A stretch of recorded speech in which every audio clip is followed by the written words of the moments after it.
Reality show compare ಮಾಡಿದ್ರೆ Bigg Boss ಎಲ್ಲೋ ಇದೆ, ಅದೇ ಫಸ್ಟು ಇರೋದು. ನೀವು ಅದರಲ್ಲಿ ನನ್ನ ಹೆಸರು ತೊಗೊಂಡಿದ್ದೀರಾ ಅಂತ ನನಗೆ ಅದನ್ನೇ ಶಾಕ್ ಆಗಿದ್ದು, ನನಗೆ ಖುಷಿ ಆಯಿತು ಅಂತ. ಆ್ಯಕ್ಚುಲಿ ಮುಗ್ದಿರೋದು ನಮಗೂ ಬೇಜಾರಿದೆ. ಬಟ್ 4 ಇಯರ್ಸ್ ತನಕ ಒಳ್ಳೆ TRP ತೊಗೊಂಡು ಒಳ್ಳೆ ಕತೆ ತೊಗೊಂಡು ಬಂದಿತ್ತು. ಆಮೇಲೆ ಏನೇನೋ ತೊಗೊಂಡು ಹೋಗ್ಬಾರ್ದು, ಓಕೆ ಸಾಕು ಅಂತ ಹೇಳಿ ಮುಗಿಸಿದ್ದು.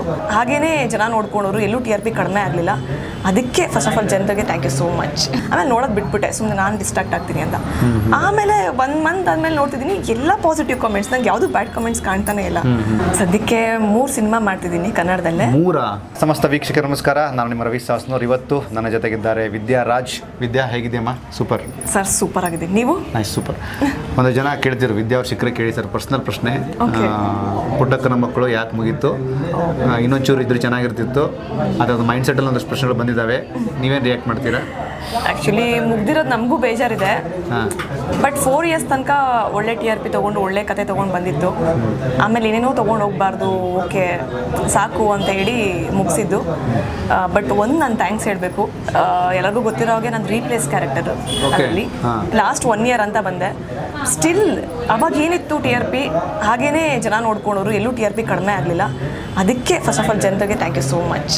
ಆಮೇಲೆ ಈ ಪ್ಲೇಸು ರೀಪ್ಲೇಸ್ ಅನ್ನೋದಕ್ಕಿಂತಲೂ ಒಂದು ಪ್ರಾಜೆಕ್ಟ್ನ ಒಳಗಡೆ ಬಂದ ನಂತರ, ಆನ್ ಬೋರ್ಡ್ ಬಂದ ನಂತರ ಒಂದಷ್ಟು ಎಪಿಸೋಡ್ಗಳು ಮಾಡಿದ ನಂತರ ನೀವು ಜನಗಳಿಗೆ ಹತ್ತಿರ ಆಗ್ತೀರಿ ಗೊತ್ತಾ, ಆ ಕನೆಕ್ಟಿವಿಟಿ ಫ್ಯಾಕ್ಟರ್ ತುಂಬ ವರ್ಕ್ ಆಗುತ್ತೆ. ಇದಕ್ಕೆ ನೀವೇನು ರಿಯಾಕ್ಟ್ ಮಾಡ್ತೀರಾ? ಅದು ತುಂಬ ಖುಷಿ ಇದೆ. ಯಾಕಂದರೆ ಇವಾಗ ನೀವೇ ನೋಡಿರೋ ಹಾಗೇ ಯಾರನ್ನೇ ರೀಪ್ಲೇಸ್ ಮಾಡಿದ್ರು ಜನ ಅಷ್ಟು ಬೇಗ ಅಕ್ಸೆಪ್ಟ್ ಮಾಡಲ್ಲ. ಇದು ಪುಟ್ಟಕ್ಕನ ಮಕ್ಕಳು ಎಲ್ಲರಿಗೂ ಗೊತ್ತು, ಯಾರು ಕೇಳಿದ್ರು ಪುಟ್ಟಕ್ಕನ ಮಕ್ಕಳು ಗೊತ್ತು ಅಂತ ಹೇಳ್ತಾರೆ. ಅವರು ಬೇಗ ನನ್ನ ಅಕ್ಸೆಪ್ಟ್ ಮಾಡಿದ್ರು, ಓಯ್ ಚೆನ್ನಾಗಿ ಮಾತಾಡಿ ಹುಡುಗಿ ಅಂತ. ಸ್ಟಾರ್ಟಿಂಗ್ 1 ವೀಕ್ 2 ವೀಕ್ಸ್ ತನಕ ನನಗೆ ಸೆಟ್ ಆಗೋ ತನಕ ಬ್ಯಾಡ್ ಕಮೆಂಟ್ಸ್ ಬಂತು. ಒಂದಿನ ನೋಡಿದೆ ಅಷ್ಟೇ, ನಮ್ಮ ಸೀರಿಯಲ್ ಹೀರೋ ಹೇಳ್ದ, ನೀನು ಅದನ್ನೆಲ್ಲ ನೋಡ್ತೀಯಾ, ಅದೆಲ್ಲ ನೋಡಬೇಡ ನೀನು ಅಂತ. ಆಮೇಲೆ ನೋಡೋದು ಬಿಟ್ಬಿಟ್ಟೆ, ಸುಮ್ಮನೆ ನಾನು ಡಿಸ್ಟ್ರಾಕ್ಟ್ ಆಗ್ತೀನಿ ಅಂತ. ಆಮೇಲೆ 1 ಮಂತ್ ಆದಮೇಲೆ ನೋಡ್ತಿದ್ದೀನಿ ಎಲ್ಲ ಪಾಸಿಟಿವ್ ಕಾಮೆಂಟ್ಸ್, ನಂಗೆ ಯಾವುದು ಬ್ಯಾಡ್ ಕಾಮೆಂಟ್ಸ್ ಕಾಣ್ತಾನೆ ಇಲ್ಲ. ಅಷ್ಟು ಬೇಗ ನಾನು ಅಕ್ಸೆಪ್ಟ್ ಮಾಡಿಕೊಂಡ್ರು, ಅದು ತುಂಬ ಖುಷಿ ಇದೆ. ಎಲ್ಲೇ ಹೋದ್ರು ಮಾತಾಡ್ತಾರೆ ಸರ್, ಪುಟ್ಟಕ್ಕನ ಮಕ್ಕಳು ಸ್ನೇಹ, ಪುಟ್ಟಕ್ಕನ ಮಕ್ಕಳು ಸ್ನೇಹ ಅಂತ. ನಾನು ಮೊನ್ನೆ ಒಂದು ಶಾಪಿಂಗ್ ಅಂತ ಹೋಗಿದ್ದೆ, ಮಾಸ್ಕ್ ಹಾಕೊಂಡು ಹೋಗಿದ್ದೀನಿ, ಬರೀ ಕಣ್ಣು ನೋಡ್ಬಿಟ್ಟು ಗುರ್ತಿಡ್ತಿದ್ದಾರೆ ಕಣ್ಣಲೆ ಅಂತ. ನನಗೆ ಶಾಕ್ ಆಯಿತು. ಅವಾಗ ಬೇಜಾರಾಗಿದ್ದೀನಿ ಅಂದರೆ ಲಾಸ್ಟ್ 1 ವರ್ಷಕ್ಕೆ ಬಂದಲ್ಲ, ಮುಂಚೆಯಿಂದ ಇದ್ದಿದ್ರೆ ಇನ್ನೂ ಎಷ್ಟು ಚೆನ್ನಾಗಿರ್ತಿತ್ತು ಅಂತ ಅಷ್ಟೇ. ಬಟ್ ಟೆಲಿವಿಷನ್ ಜರ್ನಿ ಅಂದರೆ ಇದಕ್ಕಿಂತ ಮುಂಚೆ ನೀವು ಕನ್ಯಾದಾನ ಸೀರಿಯಲ್ ಮಾಡಿದ್ರಿ ಅಂದರೆ, ಸೀರಿಯಲ್ಗಳ ಸಂಖ್ಯೆ ಅನ್ನೋದಕ್ಕಿಂತಲೂ ಜನಗಳಿಗೆ ಎಷ್ಟು ಹತ್ತಿರ ಅದೇ ಅನ್ನೋದು ಕೂಡ ಮ್ಯಾಟ್ರ್ ಆಗುತ್ತೆ ಅಲ್ವಾ? ಅಂದರೆ ಸೀರಿಯಲ್ ಟು ಸೀರಿಯಲ್ ನಿಮ್ಗೆ ಗ್ರೋತು ಚೇಂಜ್ ಆಗ್ತಾ ಹೋಗುತ್ತೆ. ಮೇಲಾಗಿ ಈ ಥರದ ಒಂದು ಸೆಲೆಬ್ರಿಟಿ, ಈ ಥರದ ಒಂದು ಹುಡುಗಿ ಒಂದಷ್ಟು ಬೇರೆ ಬೇರೆ ಕಾರ್ಯಕ್ರಮಗಳನ್ನು ಮಾಡಬೇಕು ಅಂತಂತಾರೆ. ಈ ಆ್ಯಂಗಲಲ್ಲಿ ನಿಮ್ಮ ಸರೌಂಡಿಂಗ್ಸ್ ಹೇಗಿದೆ ಫೀಲು? ಸರ್ ಇವಾಗ ಸಕ್ಕತ್ತಾಗಿದೆ. ಇವಾಗ ಅಂದರೆ ನಾನು ಯಾವುದೇ ಮೂವಿ ಆಡಿಷನ್ಗೆ ಹೋಗಲಿ ಇಲ್ಲ ಸೀರಿಯಲ್ ಆಡಿಷನ್ಗೆ ಹೋಗಲಿ, ಮೊದಲು ನಾನು ಹುಡ್ಕೊಂಡು ಹೋಗ್ಬೇಕಿತ್ತು, ನಾನೊಬ್ಳು ಆರ್ಟಿಸ್ಟ್ ಇದ್ದೀನಿ ಅಂತ. ಬಟ್ ಇವಾಗ ಹಂಗಿಲ್ಲ, ಅವರೇ ನನಗೆ ಕಾಲ್ ಮಾಡ್ತಾರೆ, ಬೇರೆ ಕಡೆಯಿಂದ ನಂಬರ್ ಕಲೆಕ್ಟ್ ಮಾಡ್ಕೊಂಡು ಕಾಲ್ ಮಾಡಿ ಕೇಳ್ತಾರೆ. ಅದು ಸಖತ್ ಖುಷಿ ಇದೆ, ತುಂಬ ಆಪರ್ಚುನಿಟೀಸ್ ಬರ್ತಾ ಇದೆ. ಆಮೇಲೆ ಅದೇ ಸರ್, ಏನಂದರೆ ಯಾವುದೇ ಕ್ಷೇತ್ರ ಇರಲಿ, ಮೇಯ್ನ್ ನಮ್ಮ ಕ್ಷೇತ್ರದಲ್ಲಿ ಜನ ನಮ್ಮನ್ನು ಗುರುತಿಸ್ಬೇಕು. ಓ ನೀವು ಆರ್ಟಿಸ್ಟ್ ಅಲ್ವಾ, ನೀವು ಈ ಸೀರಿಯಲ್ ಮಾಡಿದಿರಲ್ವಾ ಅಂತ. ನಾವು ಹೋಗಿ ಹೇಳ್ಕೊಬಾರ್ದು ನಾನು ಈ ಸೀರಿಯಲ್ ಮಾಡಿದ್ದೀನಿ, ನಾನು ಆರ್ಟಿಸ್ಟ್ ಅಂತ. ಸೊ ನನಗೆ ದೊಡ್ಡ ಬ್ರೇಕ್ ಅಂತ ಸಿಕ್ಕಿದ್ದು ಪುಟ್ಟಕ್ಕನ ಮಕ್ಕಳು. ಅಂದರೆ ಪ್ರಾಜೆಕ್ಟ್ನ ರೆಪ್ರೆಸೆಂಟ್ ಮಾಡೋದಕ್ಕೆ ಒಂದು ಗಟ್ಟಿಯಾದಂತಹ ಕೋರ್ ಐಡಿಯಾದಲ್ಲಿ ನೀವು ಒನ್ ಆಫ್ ದ ಪಾರ್ಟ್ ಆಗಿರ್ಬೇಕು. ಅಂದರೆ ಉಮಾಶ್ರೀಮ್ಮ ಅಂದಾಗ ಹೇಗೆ ನಮಗೆ ವಾವ್ ಫ್ಯಾಕ್ಟರ್ಗಳು ಬರ್ತಾವೋ, ಅದೊಂದು ಆರಾ ಕ್ಲಿಯರ್ ಆಗಿತ್ತು. ಹೆಂಗಿತ್ತು ಆ ಸೆಟ್ಟಲ್ಲೆಲ್ಲ ನಿಮಗೆ? ಸಖತ್ತಾಗಿತ್ತು ಸರ್. ನಾನು ಮೊನ್ನೆನೂ ಯಾವುದೋ ಒಂದು ಇಂಟರ್ವ್ಯೂಲಿ ಕೇಳ್ತಾ ಇದ್ರು, ಅವಾಗ ಹೇಳ್ದೆ ಉಮಾಶ್ರೀಮ್ಮನ ಜೊತೆ ಹೇಗಿತ್ತು ಕೆಲಸ ಮಾಡಿದ್ದು ಅಂತ. ಅವ್ರ ಜೊತೆ ಇವಾಗ ಆ ಥರ ನಾನು ಮೂವಿ ಒಪ್ಕೊಂಡ್ರೆ ಒಂದು 15 ಡೇಸು 1 ವೀಕೋ ಮುಗ್ದೋಗುತ್ತೆ. ನಮ್ಮ ಅದೃಷ್ಟ ಅವ್ರ ಜೊತೆ 1 ವರ್ಷ ಮಾಡಿದ್ದೀನಿ ಕೆಲಸ. ಅದು ತಿಂಗಳಲ್ಲಿ ಒಂದು 15 ದಿವಸ ಮಾಡಿದ್ದೀನಿ ಅವ್ರ ಜೊತೆ. ತುಂಬ ಖುಷಿ ಇದೆ. ಫಸ್ಟ್ ಡೇನೇ ನಾನು ಶೂಟ್ಗೆ ಹೋದಾಗ ಅವ್ರ ಜೊತೆ ಸೀನ್ ಇದ್ದಿದ್ದು ನನಗೆ. ನಂಗೆ ಸಿಕ್ಕಾಪಟ್ಟೆ ಭಯ, ಅಂತ ಲೆಜೆಂಡ್ ಜೊತೆ ನಾನು ಫಸ್ಟ್ ಸೀನ್ ತೊಗೊಂಬಂದು ನಿಲ್ಸ್ಕೊಂಡ್ಬಿಟ್ಟಿದ್ದಾರಲ್ಲ ಅಂತ. ಅಮ್ಮ ಬಂದು ಡೈಲಾಗ್ ಆದ ತಕ್ಷಣ ಅಮ್ಮ ಕಟ್ ಅಂತಂದು, ಡೈರೆಕ್ಟ್ ಹೇಳಿಲ್ಲ, ಅಮ್ಮನೇ ಕಟ್ ಅಂದ್ಬಿಟ್ಟು, ಸರ್ ಕಟ್ ಮಾಡಿ ಸರ್ ಅಂತ. ನನಗೆ ಭಯ ಆಗೋಯ್ತು, ನಾನೇ ತಪ್ಪಾಗಿ ಹೇಳ್ಬಿಟ್ಟು ಡೈಲಾಗ್ ಅಂತ. ಆಮೇಲೆ ಅಮ್ಮ ಹೇಳಿದ್ರು, ಸರ್ ಈ ಹುಡುಗಿ ಕಣ್ಣಲ್ಲಿ ಆ್ಯಕ್ಟ್ ಮಾಡ್ತಿಲ್ಲ ಸರ್, ಕಣ್ಣಲ್ಲಿ ಆ್ಯಕ್ಟ್ ಮಾಡಿ ನೀನು ಈಗ ಹೇಳಿ ನೀನು. ಅವರೇ ಹೇಳ್ಕೊಡ್ತಾರೆ ಪ್ರತಿಯೊಂದು ಡೈಲಾಗು. ಅದು ಎಷ್ಟು ಜನಕ್ಕೆ ಸಿಗುತ್ತೆ ಭಾಗ್ಯ, ಅದು ಸಖತ್ ಖುಷಿ ಇದೆ. ಆಮೇಲೆ ಈ ಸೀರಿಯಲ್ಗಳ ಜೊತೆಗೆ ಪ್ಯಾರಲ್ ಆಗಿ ಸಿನಿಮಾಗಳನ್ನ ಕೂಡ ಮಾಡ್ತಿದ್ರಿ. ಒಂದಷ್ಟು ಸಿನಿಮಾದ ಏನಾದ್ರು ಅಪ್ಡೇಟ್ ಇದೆಯಾ ಪ್ರೆಸೆಂಟ್ಲು? ಸದ್ಯಕ್ಕೆ 3 ಸಿನಿಮಾ ಮಾಡ್ತಿದ್ದೀನಿ ಕನ್ನಡದಲ್ಲೇ. 3? ಹೌದು ಸರ್, 3 ಸಿನಿಮಾ ಮಾಡ್ತಿದ್ದಾರೆ ವಿದ್ಯಾರಾಜ್ ಅವರು, ಗಮನದಲ್ಲಿರಲಿ. Okay, next? ಒಂದು ಮುಗ್ದಿದೆ, ಪೋಸ್ಟ್ ಪ್ರೊಡಕ್ಷನ್ ವರ್ಕ್ ನಡೀತಾ ಇದೆ. ಇನ್ನೊಂದು ಫೈನಲ್ ಶೆಡ್ಯೂಲ್ ಆಗ್ತಾ ಇದೆ, ಈ ಮಂತ್ ಕ್ಲೋಸ್ ಆಗುತ್ತೆ. ಇನ್ನೂ 2 ಶೆಡ್ಯೂಲ್ ಇದೆ, ಅದು ಕೌಸ್ತುಭ ಅಂತ. ನಮ್ಮ ಶೆಟ್ರ್ ಜೊತೆಗೆ. ಎಸ್, ರಿವೀಲ್ ಮಾಡಿಬಿಟ್ಟೆ. ಪರವಾಗಿಲ್ಲ, ತೊಂದರೆ ಇಲ್ಲ. ಶೆಟ್ರೆ, ನಿಮ್ಮ ಸಿನಿಮಾದ ಪ್ರಾಜೆಕ್ಟು ನಮ್ಮ ಕನ್ನಡದ ಹುಡುಗಿ ವಿದ್ಯಾರಾಜರು ಹೇಳಿದ್ದಾರೆ. Okay, no problem. Okay, promotion start ಅಂದ್ಕೊಂಡಿದ್ದನು. ಖುಷಿ ಪ್ರಮೋಷನ್ ಅಂದರೆ ನಿಜ. ಸೊ ಎಲ್ಲ ತುಂಬ ಚೆನ್ನಾಗಾಗ್ತಿದೆ. ನೈಸ್. ಇದ್ರ ಜೊತೆಗೆ ನಿಮ್ಮ ಸೋಷಿಯಲ್ ಮೀಡಿಯಾ ಪೇಜಸ್ಗಳಲ್ಲಿ ಒಂದಷ್ಟು ಕಮೆಂಟ್ಸ್ ಬರ್ತಿದೆ. ಅಂದರೆ ನಮ್ಮ ವಿದ್ಯಾರಾಜು ಈ ಸರಿ ಬಿಗ್ ಬಾಸ್ಗೆ ಹೋಗ್ತಾರಂತೆ, ಆ ಥರದೊಂದಷ್ಟು ಸುದ್ದಿ ಅಂತೆ. ಅದು ಗಾಳಿ ಸುದ್ದಿನ, ನಿಜವಾದ ಸುದ್ದಿನ, ಅಥವಾ ನಿಮ್ಗೆ ಫೋನ್ ಕಾಲ್ ಬಂದಿತ್ತ, ಇದು ಯಾವುದನ್ನು ನಾನು ಪರ್ಸ್ನಲಿ ನಿಮ್ಗೆ ಟಾರ್ಗೆಟ್ ಮಾಡಿ ಕೇಳಲ್ಲ. ಬಟ್ ಓಕೆ, ಈ ಸರೌಂಡಿಂಗ್ಸ್ ಒಂದಷ್ಟು ವಿಷಯಗಳಿದ್ದಾಗ ಮೈಂಡ್ಸೆಟ್ ಹೇಗಿರುತ್ತೆ ಜನರಲ್ ಆಗಿ?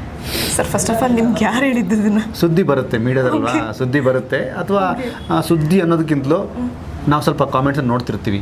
ಅಂದರೆ ಗೊತ್ತಿಲ್ಲ, ನಮಗಿಂತಲೂ ತುಂಬ ಗಟ್ಟಿಯಾದಂಥ ಸೋರ್ಸ್ ನಿಮ್ಮ ಫ್ಯಾನ್ಸಿ ಸಿಕ್ಕಿರ್ಬೋದಲ್ವಾ? Why not? First of all ನೀವು ಕೇಳ್ತಿದ್ದೀರಲ್ಲ, ಅದಕ್ಕೆ ನಂಗೆ ಸಿಕ್ಕಾಪಟ್ಟೆ ಖುಷಿ ಇದೆ. ಯಾಕಂದರೆ ಬೇರೆ ರಿಯಾಲಿಟಿ ಶೋ ಕಂಪೇರ್ ಮಾಡಿದ್ರೆ ಬಿಗ್ ಬಾಸ್ ಎಲ್ಲೋ ಇದೆ, ಅದೇ ಫಸ್ಟು ಇರೋದು.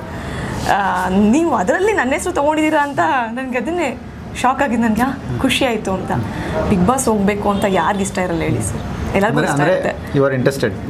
ಡೆಫಿನೆಟ್ಲಿ. ಸೂಪರ್ ಸರ್, ಇವರು ಇಂಟ್ರೆಸ್ಟೆಡ್ ಇದ್ದಾರೆ ಸರ್, ನೋಟ್ ಮಾಡ್ಕೊಳ್ಳಿ. ಹಾಂ, ನೆಕ್ಸ್ಟ್. ಸೊ ಇವಾಗ ನಾನ್ ಸೆಲೆಬ್ರಿಟಿಗಳಿಗೂ ಆಡಿಷನ್ ಮಾಡ್ತಾ ಇದ್ದಾರೆ ಬಿಗ್ ಬಾಸ್ ಅಲ್ಲಿ. ಆ್ಯಕ್ಚುಲಿ ತುಂಬ ಒಳ್ಳೆ ಕಾಲ್ ಅದು. ಹೌದು, ವೆರಿ ಗ್ರೇಟ್ ಕಾಲ್. ಹೌದು. ನನಗೆ ನನ್ನ ಸರೌಂಡಿಂಗಲ್ಲಿ ಇರೋರೇ ತುಂಬ ಜನ ಮಾಡ್ತಿದ್ದಾರೆ. ಇವಾಗ ನಾನು ಸುವರ್ಣದಲ್ಲಿ ಸೀರಿಯಲ್ ಮಾಡ್ತಿದ್ದೀನಿ, ನೀರಲ್ಲೂ ಜೊತೆಯಲ್ಲಿ ಅಂತ. ಅಲ್ಲಿ ಸೆಟ್ ಬಾಯ್ಸ್ ಎಲ್ಲ ಅಟೆಂಡ್ ಮಾಡ್ತಿದ್ದಾರೆ. ಚೆನ್ನಾಗಿದೆ, ನೀರಲ್ಲೂ ಜೊತೆ. ಸೂಪರ್. ಹಾಂ, ಅದು ಖುಷಿ ಆಗುತ್ತೆ. ಅವರು ಅದು ಹೆಂಗಾಗತ್ತೆ ಅಂದರೆ ಸರ್, ಇವಾಗ ಎಲ್ಲನೂ ಸೆಲೆಬ್ರಿಟೀಸ್ಗಳಿಗೆ ಅಂದರೆ ಪಾಪ ಈಗ ನಾನ್ ಸೆಲೆಬ್ರಿಟೀಸ್ಗಳು ಏನು ಮಾಡಬೇಕು? ಅವರಲ್ಲೂ ಟ್ಯಾಲೆಂಟ್ ಇದೆ ಅಲ್ವಾ? ಫಾರ್ ಎಕ್ಸಾಂಪಲ್ ನೀವು ಪ್ರೀವಿಯಸ್ ಟೈಮ್ ತೊಗೊಂಡ್ರೆ ಗಿಲ್ಲಿ ಅವ್ರು ಗೆದ್ದು ಬಂದರು, ಗ್ರಾಮೀಣ ಪ್ರತಿಭೆ. ಅಷ್ಟು ಜನ, ತುಂಬ ಜನ ಇದ್ದಾರೆ ಆ ಥರ. ಸೊ ಬರಬೇಕು ಅಂಥವ್ರು ಬಂದರೆ ನಮಗೂ ಎಂಟರ್ಟೈನ್ಮೆಂಟು, ನಮ್ಮ ಕರ್ನಾಟಕ ಜನತೆಗೂ ಎಂಟರ್ಟೈನ್ಮೆಂಟು, ಮತ್ತು ನಮ್ಮ ಇಂಡಸ್ಟ್ರಿಗೆ ಇನ್ನೊಬ್ಬರು ಆ ಥರ ಕಲಾವಿದರು ಸಿಗ್ತಾರೆ ಅಂತಂದರೆ ಅದಕ್ಕಿಂತ ಖುಷಿ ಇನ್ನೇನಿದೆ ಅಲ್ವಾ? ತುಂಬ ಖುಷಿ ಇದೆ. ಆಮೇಲೆ ನಾವು ಸುದೀಪ್ ಸರ್ನ ಎಲ್ಲೋ ಒಂದು ಫೋಟೋ ಸಿಕ್ಕರೆ ಸಾಕು ಅವ್ರ ಜೊತೆ ಅಂತ ನಾವು ನೋಡ್ತೀವಿ. 2 ನಿಮಿಷ ಮಾತಾಡಿದ್ರೆ ಸಾಕು ಅವ್ರ ಜೊತೆ ಅಂತ ನಾವು ಕಾಯ್ತಿರ್ತೀವಿ. ಬಿಗ್ ಬಾಸ್ಗೆ ಹೋಗಿ ತಿಂಗ್ಳಾನ್ಗಟ್ಟಲೆ ಅವ್ರ ಜೊತೆ ಇಂಟ್ರ್ಯಾಕ್ಟ್ ಮಾಡೋದು, ಅವ್ರನ್ನ ನೋಡೋದು, ಅದಂತೂ ಇನ್ನೂ ಖುಷಿ ಇದೆ. ಯಾರಿಗಿಷ್ಟ ಇಲ್ಲ? So if I get call, definitely I will. Okay.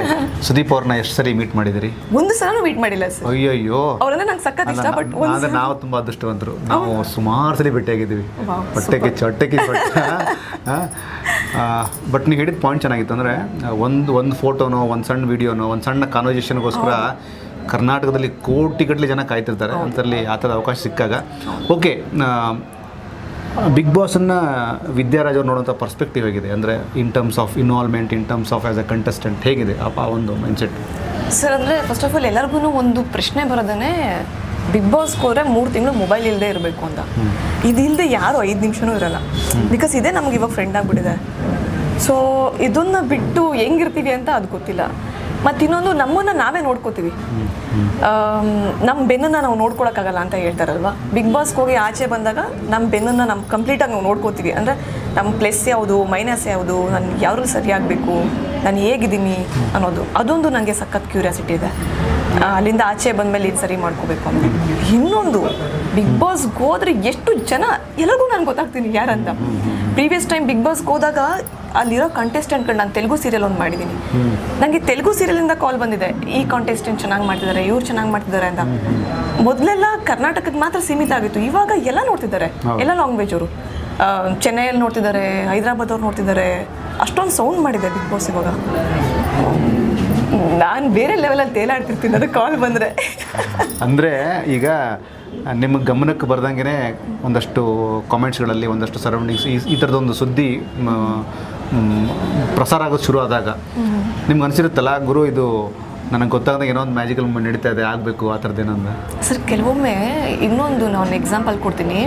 Karna serial ಬರಬೇಕಾದ್ರೆ ತುಂಬ ಜನ ಕಮೆಂಟ್ ಆಗ್ತಿದ್ರು, ಭವ್ಯಗೌಡ ಅಂತ ತಗೊಳ್ಳಿ ಅಂತ. ಅದೇನೋ ಗೊತ್ತಿಲ್ಲ, ಫ್ಯಾನ್ಸ್ ಮ್ಯಾನಿಫೆಸ್ಟೇಷನೋ ಇಲ್ಲ ಏನೋ, ಅವ್ರ ಋಣ ಅವ್ರಿಗಿತ್ತು ಅನ್ಸುತ್ತೆ. ಹೋದ್ರು ಅವ್ರು ಇವಾಗ ಸಖತ್ತಾಗಿ ಹಿಟ್ ಆಯಿತು ಸೀರಿಯಲ್ಲು. ಐ ಡೋಂಟ್ ನೋ, ನನಗೂ ಹಾಗೆ ಆಗ್ಬೋದೇನೋ. ಅಲ್ಲ, ಹೆಂಗೆ ಗೊತ್ತಾ, ನೀರಲ್ಲೂ ಜೊತೆ ಎಲ್ಲಿ ಥರ ಬಿಗ್ ಬಾಸ್ ಇವ್ರ ಜೊತೆಯಲ್ಲಿ ನಿಂತ್ಕೊಂಡ್ರೆ ಅಂದರೆ ಗೊತ್ತಿಲ್ಲ ವಿದ್ಯಾ, ನೀವು ಹೇಳ್ದಂಗೆ ಸಮಯ, ಸಂದರ್ಭ, ಯೋಗ್ಯತೆಗಳ ಜೊತೆಗೆ ನಮ್ಮ ಸರೌಂಡಿಂಗ್ಸ್, ನಮ್ಮ ಒಂದು ಇನ್ಸ್ಪಿರೇಷನು, ನಮ್ಮದೊಂದಷ್ಟು ಪಾಯಿಂಟ್ಸ್ಗಳೆಲ್ಲ ಕ್ರೋಢೀಕರಿಸಿ ಬಂದಾಗ ತುಂಬ ಒಳ್ಳೆಯದ ಸಾಧ್ಯತೆಗಳಿರ್ತವೆ. ಟೆಲಿವಿಷನ್ನು, ಸಿನಿಮಾ, ಒಂದಷ್ಟು ರಿಯಾಲಿಟಿ ಶೋಗಳೆಲ್ಲವೂ ವಿದ್ಯಾರಾಜ್ಗೆ ತುಂಬ ಲಕ್ಕಿ ಆಗೋದು ಕನ್ವರ್ಟ್ ಆಗಲಿ ಅಂತ ನಾವು ಬಯಸ್ತೀವಿ. ಪ್ರೆಸೆಂಟ್ ಬೇರೆ ಏನೇನು ಒಂದಷ್ಟು ಅಪ್ಡೇಟ್ ಇದೆ ಬೇರೆ ಹೊಸ ಸೀರಿಯಲ್, ಹೊಸ ಪ್ರಾಜೆಕ್ಟ್ ಬಗ್ಗೆ? ಸರ್ ಇವಾಗ ಅದೇ ಸುವರ್ಣದಲ್ಲಿ ನಾನು ಈ 3rd ಮಂತ್ ಮಾಡ್ತಾ ಇರೋದು ನೀರಲ್ಲೂ ಜೊತೆಯಲ್ಲಿ ಅಂತ ಸೀರಿಯಲ್ಲು ತುಂಬ ಚೆನ್ನಾಗಿ ನಡೀತಾ ಇದೆ. ನಾನು ಪ್ರೀವಿಯಸ್ ಟೈಮು ಪುಟ್ಟಕ್ಕನ ಮಕ್ಕಳು ಮಾಡಿದಾಗ್ಲೂ 1 ವರ್ಷ ಆದಮೇಲೆ ನನಗೆ ಗೊತ್ತಾಗಿದೆ ನನ್ನ ಬೆಲೆ ಏನು ಅಂತ. ಅಂದರೆ ಜನ ಅಷ್ಟು ನೋಡ್ತಾ ಇರ್ತಾರೆ, 1 ವರ್ಷ ನೋಡಿ ಕೂತಿದ್ರು ಕ್ಯಾರೆಕ್ಟರ್ಗೆ, ಎಲ್ಲಿ ನೋಡಿದ್ರು ಮಾತಾಡ್ತಿದ್ರು. ಸೊ ಇದು ಹಾಗೇನೆ 1 ವರ್ಷ ತನಕ ಮಾಡಿದಾಗ ಐ ಥಿಂಕ್ ಜನ ತುಂಬ ಚೆನ್ನಾಗಿ ಮಾತಾಡಿಸ್ತಾರೆ, ಅವ್ರಿಗೂ ಓಕೆ ಇದು ಒಂದು ಡಿಫ್ರೆಂಟ್ ಕ್ಯಾರೆಕ್ಟರ್ ಅಂತ ಗೊತ್ತಾಗುತ್ತೆ ಅಂತ ಇವಾಗಲೇ ತುಂಬ ಜನ ಕೇಳ್ತಾ ಇದ್ದಾರೆ. ಅದೊಂದು ಖುಷಿ. ಇನ್ನೊಂದು ನಾನು ಬಿಗ್ ಬಾಸ್ ಅದು ಇದು ಆಫರ್ ಬಂದ್ರೂ ನಾನು ಇದೆಲ್ಲ ಇವ್ರ ಹತ್ರ ಎಲ್ಲ ಮಾತಾಡಿ ನಾನು ನೆಕ್ಸ್ಟ್ ಕಾಲ್ ತೊಗೋಬೇಕಾಗತ್ತೆ. ಅದು ನನಗೆ ಗೊತ್ತಿಲ್ಲ ಏನಾಗುತ್ತೆ ಅಂತ. ತುಂಬ ಚೆನ್ನಾಗಿದೆ ಸರ್, ಜೀವನ ಸಕ್ಕದಾಗಿದೆ. ಎಲ್ಲೋ ಇದ್ದೆ ಸರ್ ನಾನು, ಚಾಮರಾಜನಗರ ನಮ್ಮದು ಊರು, ನಮ್ಮ ಅಪ್ಪನ ಊರು ಬಂದು ಬಲ್ಚವಾಡಿ ಅಂತ ಹಳ್ಳಿ. ಅಲ್ಲಿದ್ದರೆ 1,000-2,000 ಜನ ಇರ್ಬೋದು ಅಷ್ಟೇ. ಅಲ್ಲಿಂದ ನಾನು ಒಬ್ಬಳೇ ಬಂದಿರೋದು ಹುಡುಗಿ ಇಲ್ಲಿ ತನಕ. ಸೊ ಅದೊಂದು ಅವ್ರಿಗೂ ನಮ್ಮೂರವ್ರಿಗೂ ಹೆಮ್ಮೆ, ನಮ್ಮ ಸ್ಕೂಲು ಕಾಲೇಜ್ವರೆಗೂ ಹೆಮ್ಮೆ. ಇವಾಗ ನಾನು ಓದಿದ ಸ್ಕೂಲ್ ಕಾಲೇಜ್ಗೆ ನಾನು ಗೆಸ್ಟಾಗಿ ಹೋಗ್ತಿದ್ದೀನಿ ಅಂದರೆ ಅದಕ್ಕಿಂತ ಇನ್ನೇನಿದೆ ಸರ್. ದೇವ್ರು ತುಂಬ ಚೆನ್ನಾಗಿಟ್ಟಿದ್ದಾರೆ, ಮುಂದೆನೂ ತುಂಬ ಚೆನ್ನಾಗಿಡ್ತಾರೆ ಅಂತಲೂ ನಂಬಿದ್ದೀನಿ. ಆರಾಮಾಗಿ ಜೀವನ ಬಿಂದಾಸಾಗಿ ನಡೀತಾ ಇದೆ. ಮೇಲಾಗಿ ಚಾಮರಾಜನಗರ ಅಂದಾಗ ನಮ್ಮ ಕನ್ನಡದ ಒಂದು ದೊಡ್ಡ ಅಸ್ತಿತ್ವ ಕಾಣುತ್ತೆ. ಡಾಕ್ಟರ್ ರಾಜ್ಕುಮಾರ್ ಅವರು ತುಂಬ ಒಳ್ಳೆಯದಾಗಲಿ ವಿದ್ಯಾ ನಿಮಗೆ. ಆ್ಯಂಡ್ ನೀವು ಮಾಡೋಂಥ ಪ್ರತಿ ಪ್ರಾಜೆಕ್ಟು ಚೆನ್ನಾಗಾಗಲಿ. ಆ್ಯಂಡ್ ನಿಮ್ಮ ಅಭಿಮಾನಿಗಳು ಕಂಡಂಥ ಕನಸು ಅದು ನನಸಾಗಲಿ, ಅದು ಬಿಗ್ ಬಾಸ್ ಆಗಿ ಕನ್ವರ್ಟ್ ಆಗಲಿ. ತುಂಬ ಒಳ್ಳೆಯದಾಗಲಿ. So sweet of you and God bless you. Thank you so much. Thank you. God bless you. ಇದು ವಿದ್ಯಾರಾಜ್ ಅವರು ತುಂಬ ಓಪನ್ ಆಗಿ ಮಾತಾಡಿದ್ದಾರೆ. ಗೊತ್ತಿಲ್ಲ ಲೈಫ್ ಹೆಂಗಿರುತ್ತೆ ಅಂತ, ಬಟ್ ಗೋ ವಿತ್ ಫ್ಲೋ.